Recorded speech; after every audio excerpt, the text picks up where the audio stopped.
I darling? am doing well. Oh dear, I'm so sorry about the tragic news from the other Ah, day. Oh my goodness, what is it's the world just coming to? crazy. That's what it comes down to. Regardless of what you think of him, this Mm, is just bad. it is. This is not about him or the other candidate. It's about this is just bad. Yeah, it was Yeah. very shocking to hear. Oh, how's your week been though, apart from having some weird news going on? So things are good. So we are moving forward. Uh-huh. We have demolition started in half of our space over the weekend. I moved into my office more or less, or I'm moving into my office. Oh, is this in your building? Yes. Yeah. Oh, oh, So exciting. that's exciting. This is my Yeah. Oh, first day that's good. I fully see. I working. recognize some tea time books up there. Yes, I was going to say. So it's happening. Met again today with the construction company, and the landlord. So we're coming along. It's just a lot of fun work, but a lot of work. Yeah, no, it's good. What have you got for me this week as far as how I can help? So I think my biggest question this week is Mhm. um the plumbing system. Did you have how did you do how do you suggest I do the water filtration? What I have the ability to do is um there is a prep space. Each of the spaces, with the exception of the children's space, has its own prep space for it, where I will have plumbing. So in the prep room for the major party room, we have a prep room that's can will have plumbing. Question is, do we put in a sink, or do we?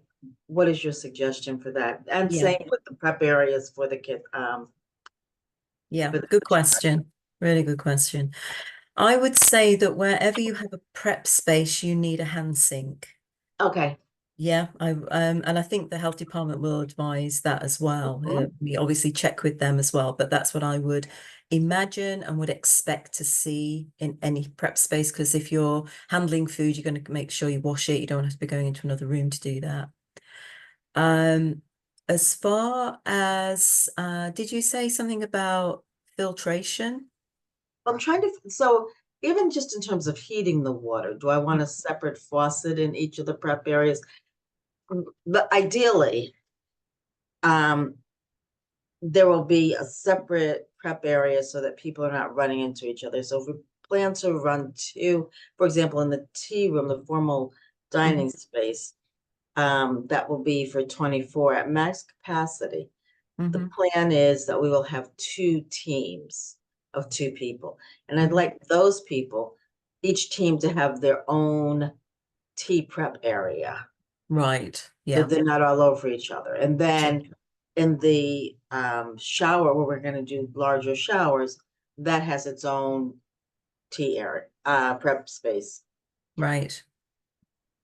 So did we mention the bun water dispensers? That's my question. How do Yeah, I? let me send you, you can find them on Webster. Let me see if I can do that now and I'll send it in the comments. Uh, water dispenser, Webster. There we go. So these are, oh, let me just, blah, blah, blah. Oh, that's not the right. You see, because I'm doing this from the UK, it's giving me all UK things, and I don't want that. I want Webstron.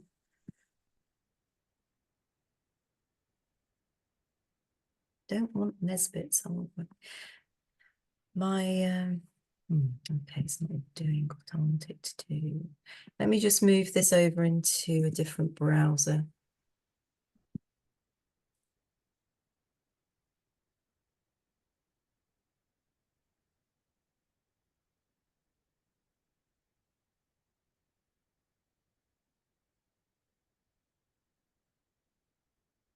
Okay, I'm gonna have to go. Oh, here we go. Oh, restaurant store. There we go. I've got it. So these things are plumbed into the mains, and they will take your cold water feed and heat it up. Oh, it's not And will taking. it heat it to the temperature that I want it? Yeah. So each one of these heaters, you can have ones that go to boiling. You can have one that goes to, is it 192 for green tea? So Uh-huh. I mean, we had two in each of our tea rooms, one for high water, boiling water, and one for. I'm gonna have to let me just give me a minute on this because it's not actually bringing up exactly what I was looking for. Restaurant equipment. Let me see if I can find it. Water, Bundy counter. Water dispenser. And are they very pricey? They are a bit, yeah, but they're worth it. Okay, so that's not a bun one. It's similar. Let me send you a link to a Perfect. whole range of them. Ooh. Okay.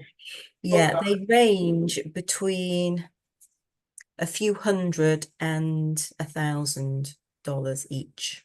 Okay. Okay. So actually, let me give you this one because this is the one that I had, I think. And then I'll also send you the link for, where are you? Where are you? There we go. Let me put this in the, I'm thrilled to be able to design the entire space. oh yeah, it's great. I'm going to put it in the chat if that's all right. Okay.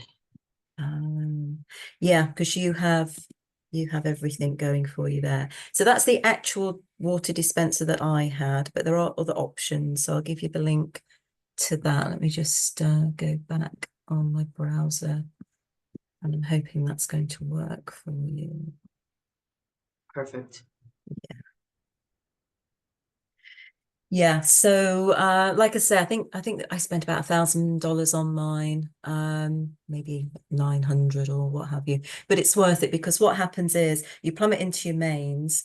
As you pour water, it refills, it reheats, and you've always got hot water on tap, so it's instant. So certainly worth it in So that I'm regard. thinking in the entertainment, the tea room, absolutely, we go high end, we do that perfectly. Yeah, yeah. For the shower place, I don't need, I can go low end on that because my plan is that I will then use the dispensers that we spoke of before and offer like 3 or 4 different. So we're just filling Yeah, those, so use AirPots. the AirPods for that. Yeah, I've got some new ones here, and they are extremely good at keeping the water boiling hot. So what I do is I fill them up with boiling water. I actually use a kettle here, but again, you could do the same from your bun water dispenser. And it does keep it very, very hot. You might have to draw it off into a jug and then pour it in because the container won't fit under the tap.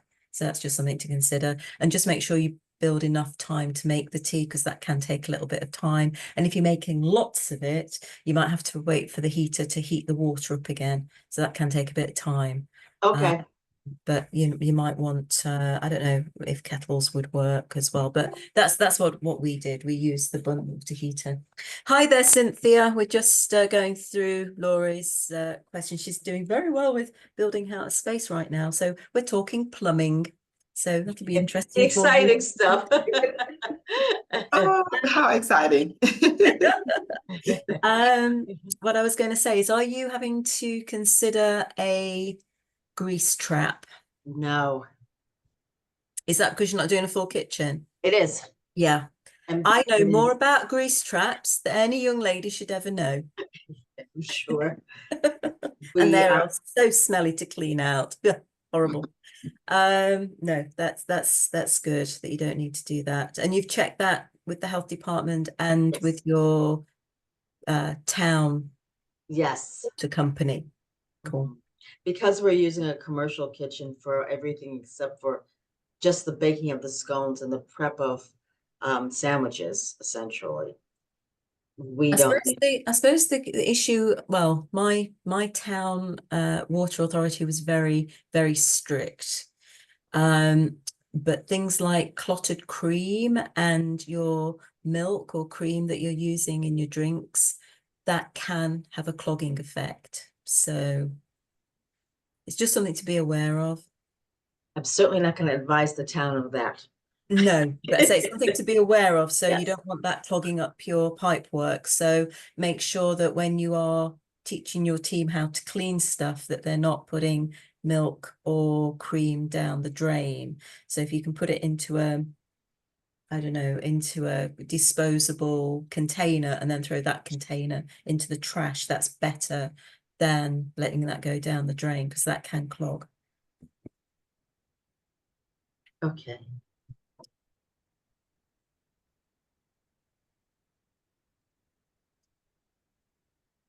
I was going to say milk might be all right to go down if you put it down with plenty of water, but certainly you don't want to be washing clotted cream down. Not that there should be any left over, but that's another story. Okay. So no grease trap required. Anything else on the plumbing side? No, so far, no. That Okay. was my big question before the plumbing starts. Yeah, so definitely hand Yeah. sinks. So the idea would be to have your hand sink maybe in the corner, and then you prep over here, and then you've got somewhere easy to wash your hands. Now, another thing that you might want to consider is using a company called oh, I've got the first part of it, and the second part's gonna happen. Eco. Oh my gosh, what's the name of it? Eco. Okay, there's a company in it. The name will come back to me in a moment, I'm sure. They will. Have you got a 3-bay sink going in? I am going to do that, Yeah, yes. so that'll be in your main kitchen. So the way the 3-bay sink works is you've got detergent in one, rinse in the next, and then sanitize in the third. You haven't done your training yet, have you? No, No, so this will get covered. I'm But taking that in like 2 or 3 days. right, oh God, I nearly came to you again. So this word will come to me in a moment. It's the name of a company, and you'll be able to kind of contact them. But what you do there is you can actually have a like I say a plumbed in system. It's basically 3 units on the wall that sit above your sink, that have your products sitting in there. So you have detergent, you have your rinse aid, and you have your sanitizer. EcoLab. I knew it would come to me.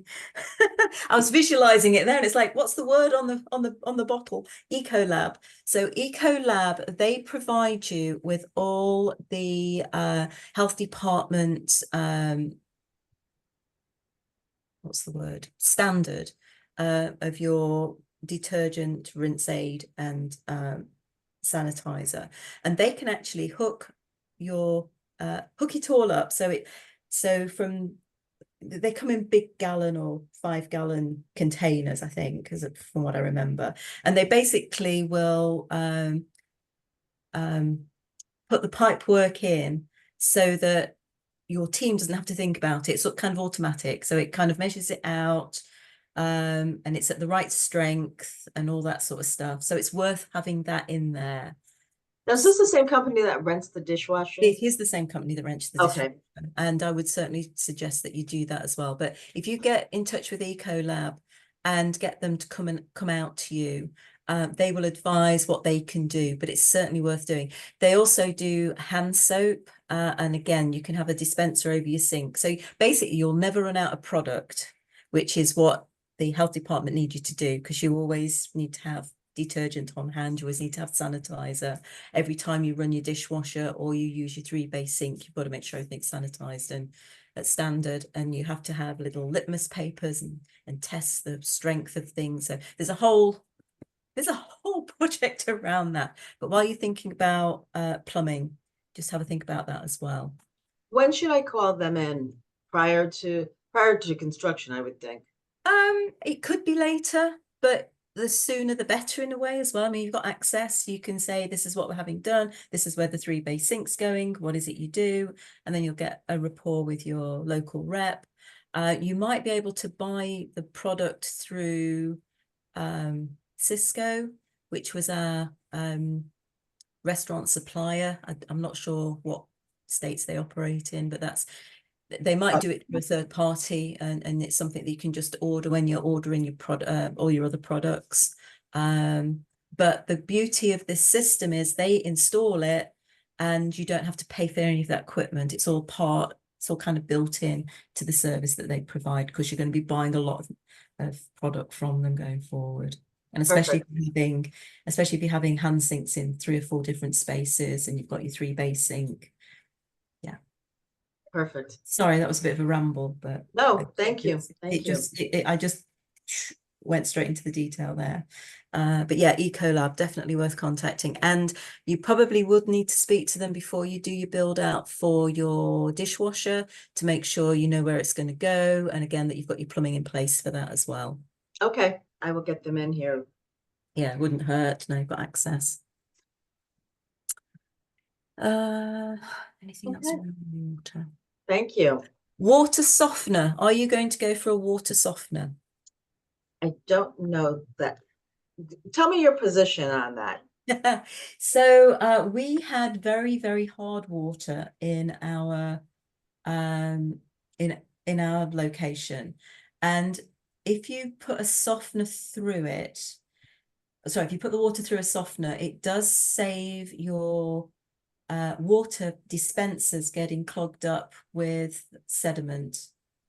So the calcium that you get build up on your kettle, that kind of will build up in your bun water heater. Now you can get companies to come out and clean your water heaters out so that you're getting rid of that, or you can put in soft water solution. Now, again, what I did is I rented that rather than it being a capital outlay. So in the basement of my building, I had it's like a big tower unit, and we'd put salt in it each month, and that would just filter the water so that it was well, it softened the water so you didn't get all the calcium buildup in your equipment. So it's more for saving equipment than it is for the taste of the tea. Okay. Another thing is we had an ice maker. That might be something else that you need to think about when you're doing plumbing. We had a floor standing ice maker for making ice that was plumbed in again. So again, making space for one of those if that's where you're going. Okay. We needed that for iced tea, and then we have other ice drinks as well. But it was important well, actually what we did, we would pour water in goblets when people arrived. And obviously that would be iced water. So just something to think about while you're doing plumbing. Okay. And you can also have a filter in the line between basically your pipe work, your feeder pipe work going into your ice making machine, but then having a filter between the mains and where it goes into your ice making machine. And again, that keeps it very clean, and it just filters out all the impurities that you're going to get. So just a couple of other things there. Bet you're glad you asked about plumbing, didn't you? I don't look like I know what I'm talking about. Obviously I do. Yeah, so I would think about that. So think about ice maker. In fact, I think we ended up getting a domestic one, and I think it lasted about 4 years because we didn't have much space. So ours was like this sort of size, it's like the size of a small under-counter fridge. So it was that sort of, you can get really big ones in restaurants where you have a big dome over it and all the rest of it. But we had a smaller under-counter one for our 50-seater. But yeah, think about your ice and where that's going to go as well. You might need more than one of those if you've got several prep areas. I can spend your money quickly, my darling. Thank you. So just things to think about. Great, thank you. Anything else? No, that's it for me. I think that's all my knowledge of plumbing now. Hi there, Cynthia. How are you doing? Hello, I'm doing well. I'm doing well. Excellent. Have you got any views on plumbing, filters? Okay, just thought I'd No, ask. no, I'm just gleaning and learning from the conversation with Lori and excited. Yeah, yeah, Excited for her. yeah. Very, It's great that it's moving forward. very excited. Yeah, I'm excited. So, Absolutely. Cynthia, what can we do for you this week, and how did you get on with your marketing? Okay, so I did create an Eventbrite page. Mhm. Um, I've actually posted a few times in the group. Um, my efforts were stalled because I had a conference this week in Uh-huh. was it Grand Rapids, Michigan. All right. So I came home yesterday morning, but I have about 10 registrants. Um, Mhm. so um, which is good. And it's August, isn't it, your event? Yeah. I'm doing good, so my Yeah. goal is that definitely by the end of this week, my goal is to have, I would say, by the time we meet next week, I should have 20. That's my goal, Oh, okay. is to get to 20 registrants. Yeah. And because I'd love to have at least 40 registrants by the end of the month. And then that way I'm just Mhm. everything after that to me is just Yeah. over Yeah. the projected Yeah. of guests. And so now my goal is to just really focus on the social media content and also my email list. So I do need to, I'll send out an email this week for sure of past registrant. And I think what I'm going to do to keep things simple Mhm. is the content that I share on Facebook. I will just share that same content. So for instance, if I talk about the inspiration behind the tea, Mhm. um, I will do a Facebook Live on that, and Mhm. um, and then I'll link that to the email that I send out, just to kind of get them to go over to the Facebook page to do two things. One, to listen more about um, that story, and also um, to like the Facebook page. Yeah. And so Yeah, that's the good. event, I should say the event page, to like Yeah. the event page. And then that way they can continue to follow and get more information and participate and see pictures, um, because many of them more than likely haven't seen the entire gallery of pictures. So I'll put the pictures there because I'm gonna share them um, throughout this time of promotion Mhm. as part of the promotions strategy. So I'll get them excited about going over and checking out the pictures. And so Yeah. just Yeah. reminisce on last year. Yeah. Um, Oh, that sounds good. yeah, Because you're then kind of teasing them. It's like, well, this is what it could be like, and this is why, and I think getting your reason why out there is really important, and that will attract the right people. And the fact that you've done 10 in a week is great, especially being 4 or 5 weeks out. I think mhm, you'll be, you should hit that number yeah, comfortably. But mhm. like you say, it's just being consistent with it, really, isn't it? It is. And It being is. motivated to do it. Absolutely. And I think, and given the fact that I haven't done a whole lot, Yeah. so that says a lot, no more than just posting it on my personal page. And, and, and I've posted somewhat in the group as well, on Mhm. the event page. I keep saying group, but I mean the event page. Yeah. So I'm very encouraged. I'm Mhm. very encouraged. And I think also it's going to be helpful for me to put that the space is limited. Yeah. And I'll do that by talking about teapots and teacups, and because most of them realized from last year that they were all part of my own personal collection. Mhm. So to be able to say, that I also need to know how many teacups to bring and teapots, to Mhm. set out, and Yeah. while I have a lot, I don't have an endless supply. So, Mhm. Yeah. and so just to, use that as a way of, creating a sense of urgency as well. Yeah, absolutely. Absolutely. And scarcity, because that really does sell. Yeah. It's fear of missing out, isn't it? Yeah. That's the thing with that. No, that sounds good. I was going to ask something. It's completely gone out of my head. Mhm. Oh, are you linking your Facebook to Instagram? Have you got it linked across? You know, I don't. I don't. Have you got an Instagram page? I do. Yeah, you should be able to link the two together. Oh, no, no, no. My Facebook page, yes, is linked to Instagram. Yeah, I'm still thinking event page. yeah. My Facebook is linked to Instagram. Right. So you're going to be getting people that aren't just looking at Facebook, but also looking at Insta as well, which is going to kind of double your audience. And I think the younger generation is, well, they do like Insta. Yeah, And if you're doing video anyway, then that's going to lend itself well. So yeah. And they love TikTok. yes. I love Have you mastered that?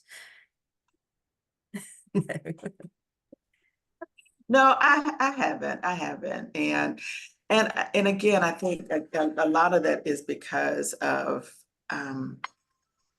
the different specialties. Mm. So I have not. I have a child that's trying to call me right now. Um, so yeah, but definitely with Instagram, I will definitely post there and target some information about the tea. Yeah, yeah. I think what I'm finding that Facebook is still where most of my people sit. Mhm. But the 30 and 40 somethings are doing a bit more on Insta. And then younger than that are on TikTok, which I'm not really looking at because I don't think that's really where I want to be or where my people are. So yeah, but I just wanted to check that you got at least those two because it's the same amount of work, but you're hitting two platforms, which is always going to be Absolutely. a good thing. Yeah, Mm, cool beans. absolutely. So what can I help you with this week? I think I'm good. I think I'm Yeah. good. And unless you all want to just throw out some questions or some potential post ideas, Right, okay. that would be good to kind of maybe brainstorm on that. Yeah, we could do that.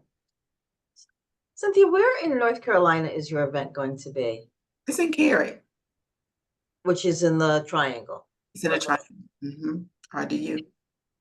Okay. Mm-hmm. Yeah. So it's there. Also, she mentioned Cisco, and we have a Cisco systems here. And I was doing some research to see where they're based out of. They're based out of Houston, but there's one in Rocky Hill, it looks like. Is that right? Because you're in Rocky Hill, Connecticut? Oh, okay. Yep, so there's one in Rocky Hill. Oh, okay. Sorry, can you see my page here? And is it round the right way? Are you referring to Cisco or Cisco? Oh, it's SYSCO. Yeah, that one. Uh-huh. Oh, right. So they're the food company where this is an IT company. I just Yes. wanted to make sure we were on the same page. Yes. Uh-huh. And they're in Rocky Hill? Yeah, that's one in Rocky Hill. Oh, okay, great. Yeah. And again, if you reach out to them, you could get your meeting set up. Sorry, I'm going off on Laurie's requirements here, Cynthia, but just You're as you fine. mentioned it, if you reach out to them, Laurie, get a meeting with their rep, they'll go through what your needs are as far and what they can provide for you. And I know I was getting my clotted cream through them, through one of their suppliers called European Imports. So that's just something to think about. Oh, Which, perfect. yeah. It's funny, I drive through Rocky Hill almost every weekend. I'm going to my place in Vermont tomorrow. I literally have to drive past there. So I Really? would really check that out. Yeah, yeah. That's great. Yeah, definitely worth getting connected with your rep. And I say they're really, really helpful. We had my rep was particularly good. And we'd meet each week, we'd go through what was what. she showed me how to use the ordering system. And then any specific things that I needed, she would advise upon, because they have thousands and thousands of line items available. Oh, But wow. as a Okay. tea room, you're going to be quite specific in what you need. And I think your clotted cream's got to be up there with something that you're going to need to bring in. So anyway, You must have read the digression. Facebook page of Tea Room Secrets or afternoon tea.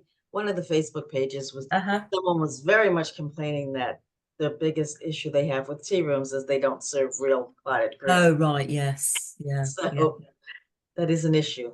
Yeah, it is a challenge, and I know some people make it themselves, which is a bit of an issue because the health department doesn't like us to hold milk over whatever the temperature is in Fahrenheit, 4 degrees, isn't it? 4 degrees centigrade, whatever that is in Fahrenheit.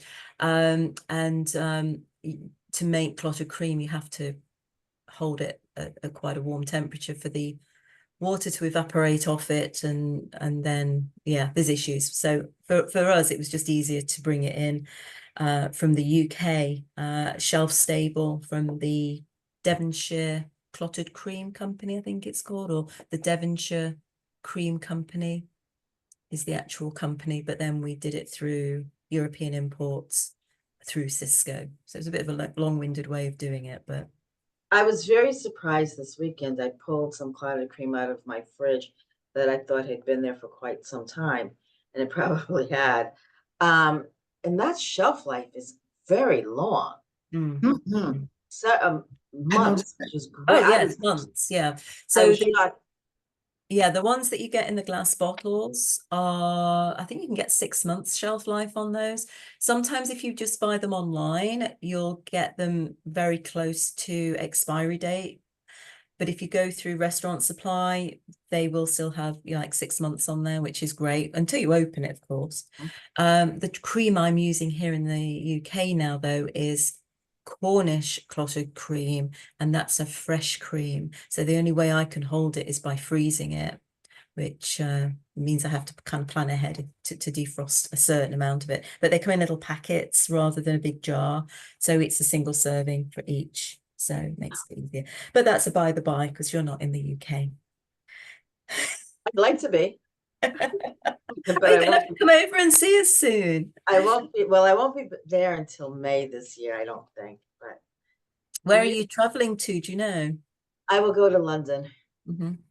Yeah. What I love about coming over to the UK, and I probably will do something in Scotland, is that they run these great discounts, and you can kind of just, okay, next week I'm going to go to London, or next week I'll go to Edinburgh just because the flight is dirt cheap. And Yeah. No, that's good. That's good. So Cynthia, we want to do a little bit of brainstorming for ideas posts for your run up to your event. So we've talked about your reason why. You're already thinking about doing something on those lines, or already have. And you're talking about teacups and teapots. Talking about teacups and teapots. so have you used any of those services that will actually generate topics? So are you talking about AI? Well, there's AI, yes, but then there are a couple of others that I've used, but the AI will do the entire post for you pretty easily. Yes. What other Hashtags services and are you all. thinking of? I'm trying to remember the name of the one Let's that see if I've we can used for find blogging. it. ChatGPT is, I'm finding, very good for actually crafting. Oh yeah. Chat is actually really, really great. Yeah. There's another one too, Claude, CLAUDE. That's also really good. So I kind of use it between the two of the AIs. Oh, okay. But I find myself favoring ChatGPT. I But use ChatGPT if that's any help. What I really love about ChatGPT is I'm finding amazing is the fact that if you start asking them about, I keep asking them about the tea room when I was doing my business and marketing plan, and then So if I ask a very general question, it comes back and says, do you want to know specifically for Posh Tea Room? Absolutely. Yeah, it's which is really great. good. That's a good story. Have you gone into the back end on your settings and made it very specific? It just did it automatically. Yeah, you know, you can go into the back end and put all of your specifics in there. And then that way it always, it's like teaching the AI how to really focus on you specifically. How do I get into the back end of that? You go into the settings. I have to go. Let me see if I can.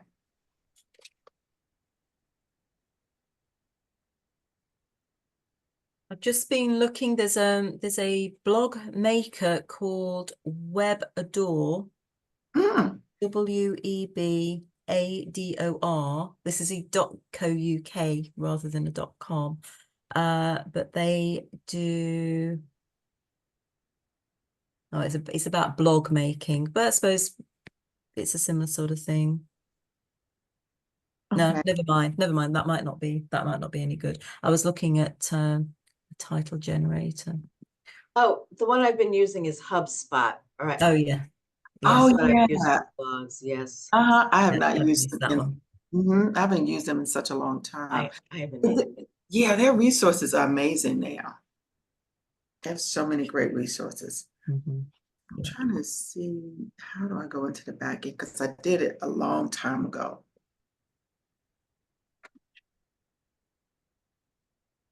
Yeah, I think this is it. Yeah, go over to the right and where you see your name and hit custom chat GPT. Oh, wow. Okay. Yep.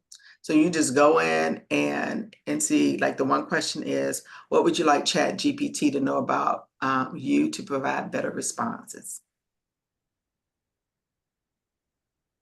You know, you can tell them, Oh, that's yeah. fabulous. Thank you.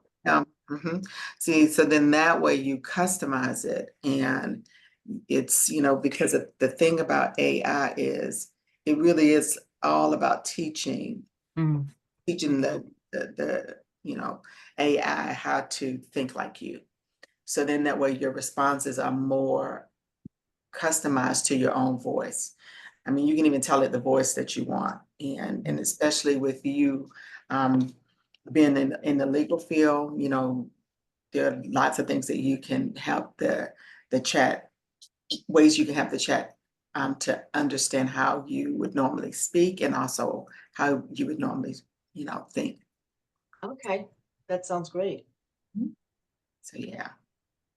You know, so I was sitting here thinking, I think probably the thing that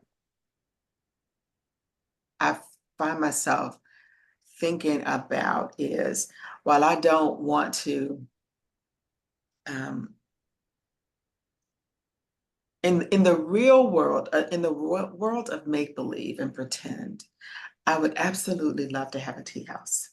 But in the real world, I don't have the space for it. I don't have the, you know, the bandwidth for it. But you know, to think of doing like a mobile, I feel like every time I think of ways that I can do a way to do it so that it fits my life, Mm. I find myself talking myself out of it. So for instance, like a mobile tea room, you know, thought about that. So I started doing some research and found out that there are a couple of people in my area that actually provide that as a service. And so, but even with that, I think the advantage to having a tea room is that everything stays stationary. Yeah. Because with a mobile, it's you are transporting things and you're setting things up and you're breaking those things down. And to do that, you know, week after week, or you know, even if it's once a month, that's still a lot. And I don't think it's profitable. I don't see how it's extremely profitable at all. Because even here, one service, I think they charge, let's say $350 for 6 people. That's not a lot Mm. at all. And you're talking about transporting things. and you're talking about providing the food. So instantly, I knew driving and fuel and such like. driving and fuel, and then Yeah. being concerned about things moving and shifting. That's a whole lot of work and a whole lot of stress. Cynthia, funny you say this today because an idea came through a client to my husband. Mhm. She went to a party that used a horse trailer, Mm. and the horse trailer pulled up outside of this person's home, opened the doors, and there was they did a bar all set up, and people use that. I know. So I'm thinking that I love the look on your face right now because you see where I'm going with this. That would work. Or buying a school bus Mm. and converting it into a T bus like every Yeah. city Yeah. has. Yeah. Those are two things that I'm thinking about, like when my plate clears a little bit more. But The horse box concept is very popular here in the UK. is it? You have coffee trailers. We do like gin bars. Yes, tea can be done that way too. And they turn up at things like weddings and corporates, and you're getting thousands of dollars per booking rather than a few hundred.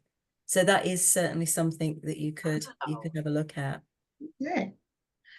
Do you want See, me to send some stuff over if I find? I mean, it's probably more absolutely. UK based, but it'll at least give you some ideas. And I think Absolutely. there's someone actually in the Tea Room Secrets group that has something similar, and hers is pink, and she does all sorts of things. I mean, even when I had the tea room, we did something for weddings called a dessert bar. So we had a tea bar and we had a dessert bar that we would set up. So for a wedding, instead of having, one big cake or lots of cupcakes, we would have 6 2-layer cakes. Everyone would be a different flavor.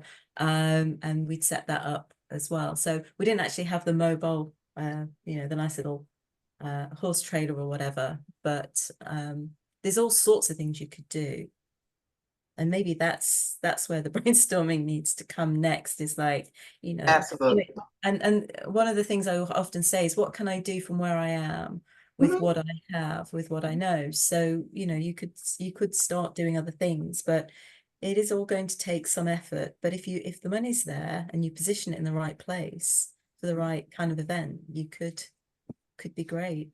And it's going to be quite unique and quite but you're making those connections again, aren't you? It's those unique, special moments. Absolutely. Absolutely.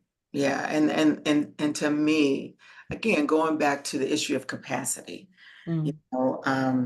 while I love the idea of being able to go and set up, but I physically, I know I don't have the capacity for it. Mhm. And then when you look at the profit margin, as I was Mm. saying, I even thought about even, renting out, teaware.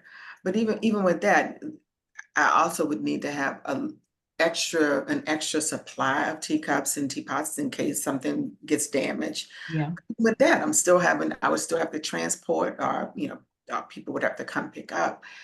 I don't know that I would want them to come to I would want them to come to my house, to Yeah. pick up things. So, you know, um, and to me, that's more for security reasons, Mm. you're having total strangers coming, so thinking about it from that point, and so just thinking, how would I make this part of my dream and this part of my vision a reality without there having to be this extra wear and tear. So I like that whole idea of a tea trailer. But then I'd have to look at, okay, so what's the cost of something like that? I would think that would be definitely less expensive than a school bus. Yeah. Yeah, School definitely. bus, But you still might need to hire a commercial kitchen to do your prep unless you're selling pre-packaged. So there's a few issues around it. It's not, because I'd actually looked at doing a double-decker red bus, like the London bus, as a tea thing, and I would have gone to events and done all that. But when I just looked into well, it wasn't as easy as, oh, I'll just put a kitchen in a bus and I'll have that as my kitchen. I couldn't do that. I still had to have a commercial kitchen to go to do the washing and the prep. And it's like, if I'm going to do that, what's the point? And then I was looking at the price of the things, and it was the maintenance of them actually, because if anything went wrong with it, getting parts and such like would have been a problem. So I kind of looked at it, but then decided against that. It's still kind of a cute idea though. It is. I've seen But- lots of different posts on the T-bus in New York. And, you know, oftentimes people will even send me, you know, posts about that particular yeah. idea and concept. And again, I love it. It's beautiful. But I think it depends what you're looking for, because it sounds to me like there's things in your business world that you still want to do, which gives you a limited capacity, and you don't want to have extra physical work to do, if that makes sense. And I don't mean that in a negative way. I just mean, like, you know, don't want to be lugging stuff around all the time. So I think it's kind of like putting, I don't know, maybe it would help to kind of like put down what the constraints are, and then look at it again, going, you know, is this really a constraint? Am I prepared to give that up for this? Or is it only going to give this up if I can replace the income from this? Or, well, actually, no, I want to do this because I just want to do it. If I make money or not, as long as I'm not losing money, I'd be happy. Do you know what I mean? You've got to find your level. You've got to find your level of what you're prepared to do. And then it comes down to, well, how much effort am I prepared to put into it? How much investment, how much, you know, time and research and all the rest of it am I going to put into it? Which is, you know, some of the things I've been doing. And I think we do anyway, don't we? We decide if this is the thing we want to do, which is why this time round I've got a little shed across the road that is my little tea hut, because I wanted something small that was easy to do, and I didn't want to overstretch myself again, because it's very easy to overstretch, or at least it is for me. But yeah, I would seriously sit down and look at what's negotiable and what's non-negotiable, and that might give you a little bit more space to play in. Does that make sense when I say it that way? it makes a lot of sense. Yeah, so that might be a good starting point. But it sounds like there's definitely a push or a pull for, I need to be doing something more. I need to be doing something, not more in the sense that I need more stuff to do, more in I need more fulfillment from this passion I have for tea. And I'm trying to find a way of doing more of the passion. Is that fair to say? I think that's fairly accurate. I think it's more of a, I want to make sure I'm maximizing my time. And because I have a limited amount of time in this space. Yeah. And I really do see it as, this is the passion sandbox that I get to play in. Yeah. And it's not the main thing that I do. And which I've been doing a lot of soul searching about that anyway. And so it's more of, how do I do this in a way that's efficient and effective, you know, all the way around, you know? And so when I thought of the two options of the whole mobile idea, and you're always looking at, when it comes to profitability, you're always looking at what the market can bear. And so perhaps they charge $350, which again, I think that they are undercharging. But because in their minds, I think that that's what they think that that's what the market would bear. But well, I also if you went in, I was going to say, if you went in at 600, say, you just pick that number and double it, what would you do differently? Where would the additional value be in what you do? Because I'm sure there's a lot of you that you'd put into that would take it to that next level. And then who would be the kind of people that you would do that kind of thing for? Exactly. So it's kind of matching where you want to be to who could pay for that. And maybe the wedding side of things is a way of exploring that. And the best way of doing it is testing it rather than getting too tied into, you know, I've got to make a profit, I've got to do this, I've got to make sure it's like you're putting so many constraints on yourself. I would come up with an idea, test it out in some small way where you're not, you know, you're not selling your shirt, you're not, you know, remortgaging your house, you're not putting that kind of an investment in, but you're trying something out and you're going to go, and I'll see how that works, learn from it and tweak it accordingly. Because I feel at the moment that because of all the constraints you're putting on it, it's making it's kind of pulling it down. And I think you perhaps just need to kind of get out and try something. I don't know. I know you're doing that with your speaking and with this event that you've got coming up in August. So that's a really good starting point. But I would make something up and test it. And But that's what I would do. right. And I think that that's my hope in throwing it out to you all. Because, you know, I started out admitting that I tend to talk myself out of it. Yeah, And I can see so, that. yeah, so and that's not all bad, because I've had many opportunities, and there are many ways and many times that I have done things and didn't calculate the cost to it. Yeah, sure. I feel like I'm just also at a season of life of I just want to make my time count. I want it to matter. Yeah. You It know, needs to matter to you, doesn't it? And right. it needs to matter to the people that you're doing it for as well, I think.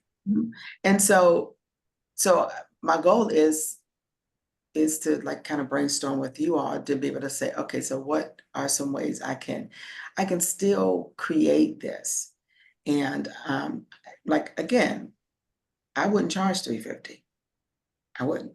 And so for me, I would look for the people who could pay whatever that price is, because I know the value of my time.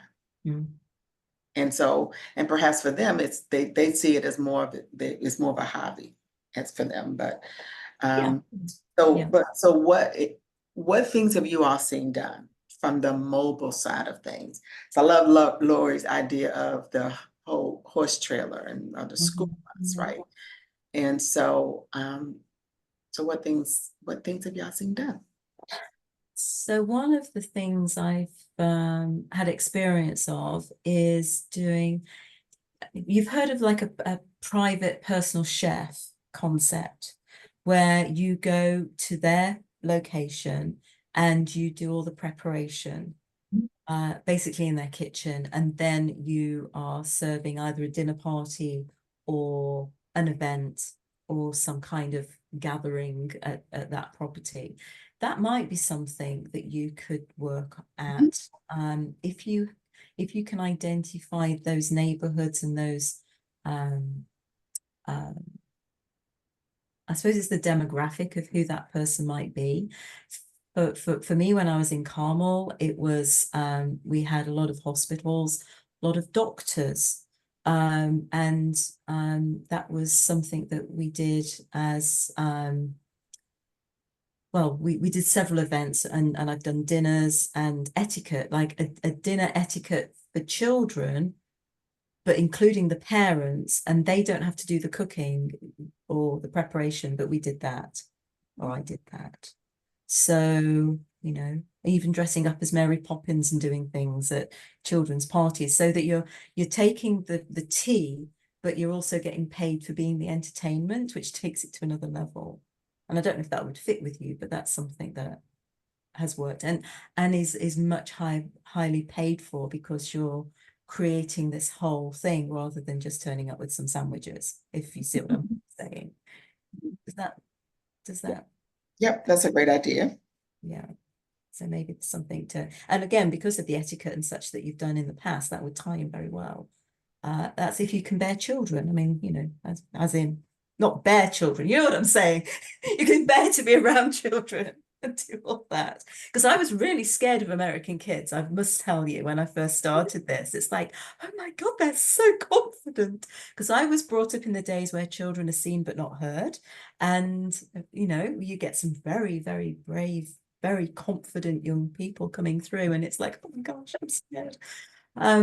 But, you know, like I say, don the hat and the long gown and and I'm Mary Poppins, and we're doing, you know, silly games, and we're doing a bit of etiquette, and you know, we're throwing a party at someone's home, and I'm not having to do anything except be silly. And that was fun too. And it made money, and it was a lovely way of spending an afternoon. That's great. Lori, any ideas from you? Yeah, a few.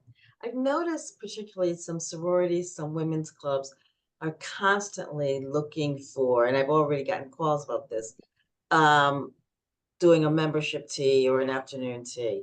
And I know some organizations, children's organizations, like if you look at Jack and Jill, for example, Mhm. a chapter will pay to have someone come in and teach etiquette and tea to the kids. And so I think between sororities and women's groups and church groups, there's a built-in market. It's just a matter of, especially, you know, not necessarily this time of year, but as you move forward and you're talking membership teas, well, I guess sororities do things once the fall hits, right? I'm sorry, say that again. They do. Sororities probably do things as the fall hits, but I'm thinking all of those organizations are always looking for something. And an afternoon tea, and I think what gets me is many of those chapters and many of those organizations aren't very clear on what an afternoon tea actually is. And so I think being able to come in and say, we're having afternoon tea, we're not having high tea. This is not what we're doing.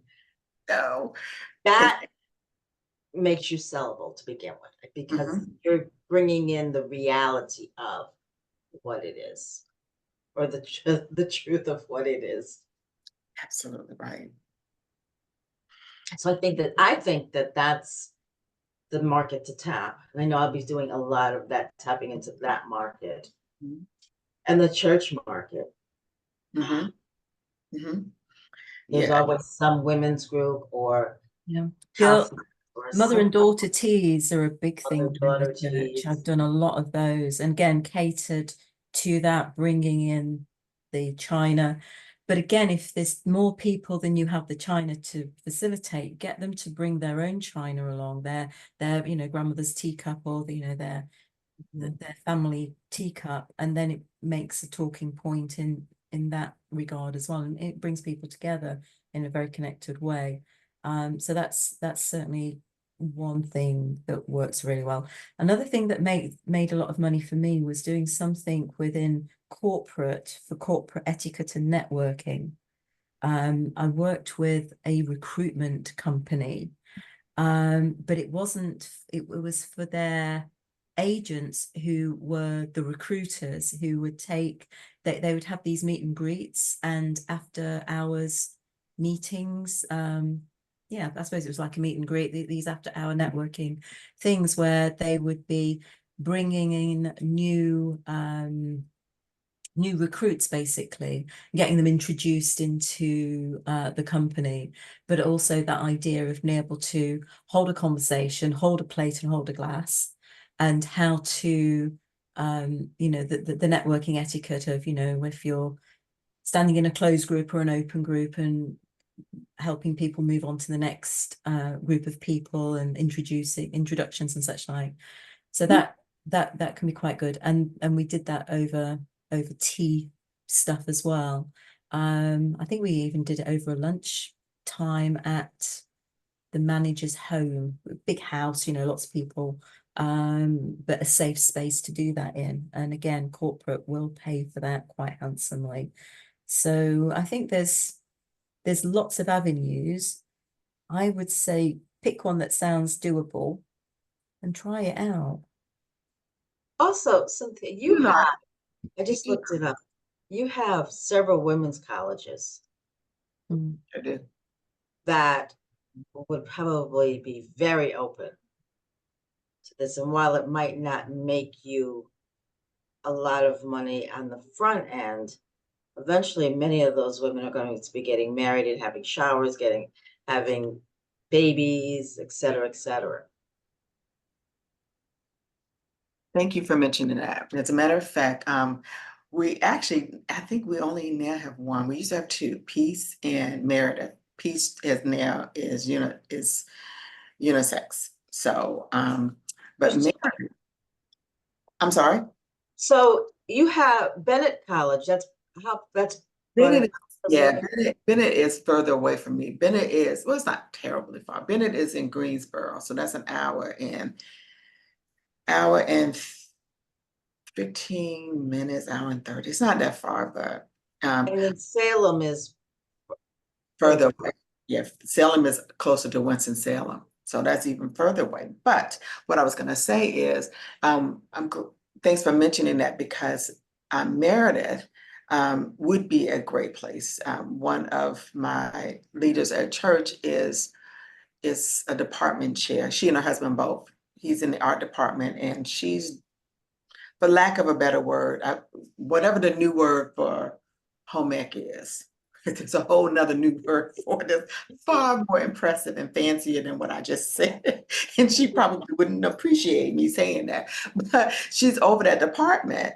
So that would easily be a great buy-in, a great way to open that door to find out and to really approach it from the standpoint of networking teas, you know, because, now a lot of companies are more willing to meet over coffee or over lunch or over tea because it's less expensive. Dinner meals are so much more expensive.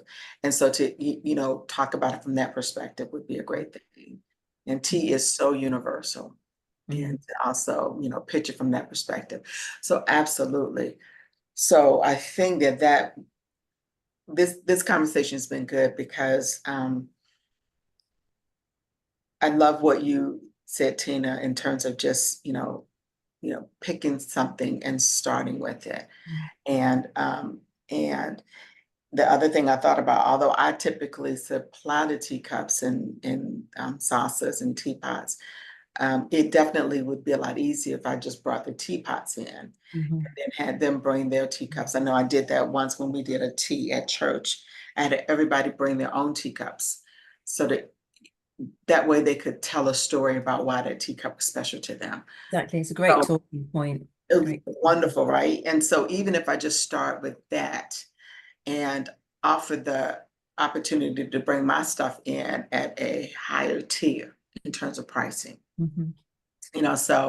but the reason I'm also looking at this is because of wanting to be able to have something at the tea that I offer, in terms of having a service, another way for them to be either to have me come in or help them create something, to be able to offer that as a service. Because I know invariably that will be the case, that women will want to know, how can I either host something like this, or how can I have you come in and help us host something?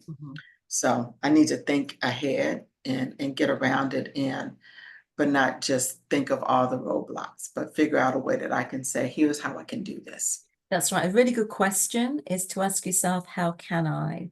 Like I say, rather than getting caught in all the constraints that you're putting on yourself, think about, okay, well, based on the fact that I have this, this, and this, and I don't want to, don't want to lug all the teacups, how else can I do this? Well, I can ask them to bring the teacups. Okay. Then you move to the next step. So how else can I, just have that very open, how can I question? And you'd be surprised, you'll get the download from wherever, and it'll help guide you. Okay. Right. I think that's probably the most powerful question anyone can ask, actually, is how can I? How can And then the last question is, do you know what those trays are called, that they use in restaurants to put the cup and saucers on, and they run them through the dishwasher? Does anybody know what those are called? Oh, I know what you mean. I think they're just a dishwasher tray. And you can get a couple of different kinds. You can get ones that you have ones for glasses, and then you have ones that just have racks on them. And we just use the one with the rack. But that was on a commercial dishwasher.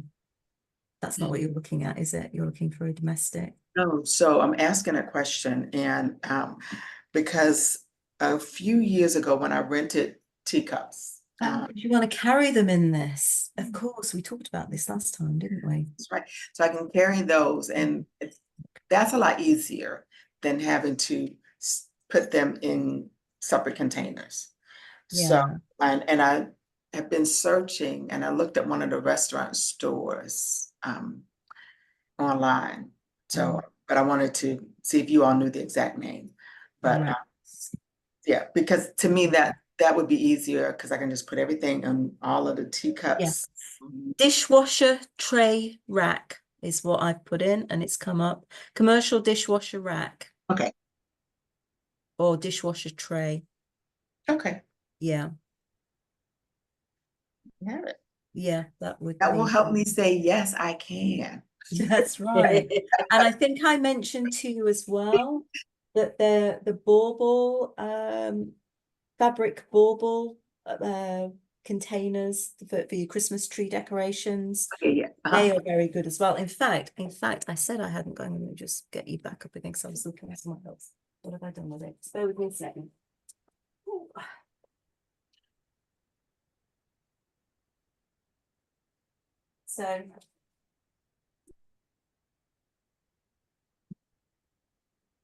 So this is one that I actually brought back with me from the States. It's from the Container Store, I think. It's just been on Amazon actually. But inside it, and I don't have the internals for it because I used it when I came back from the States and put some china in here. But you see how it's kind of cushioned, and then it has cardboard that goes inside, and it basically makes the shape for your teacups to put in there. So, and that's really lightweight as well. Okay. And then I have a round one. So the teacups are going there. And then the plates or saucers would go in something like that. And I've got a smaller one as well for that. Okay. But those are pretty good. Okay. That sounds great. And they don't need any extra packaging.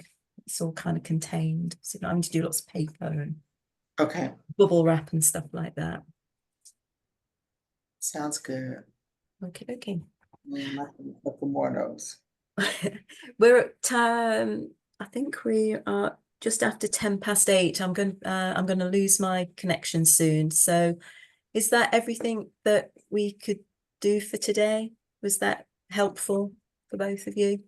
Yes, very much so. Yeah. Okie dokie. So next week we're going to have an extra 10 people signed up, Cynthia, for your group. And you're going to start mapping out what we're going to have a go at. We'll just try something. Some forward momentum is better than spinning our wheels. Yes. Yeah. Okay. And Laurie, good luck with the plumbing. Thank you. And let me know next week if you do manage to get hold of Sysco or EcoLab. I shall. These your two suppliers. Okay then, my darlings. See you next week. Same time, same place. Okay. Take care. Bye now. Bye.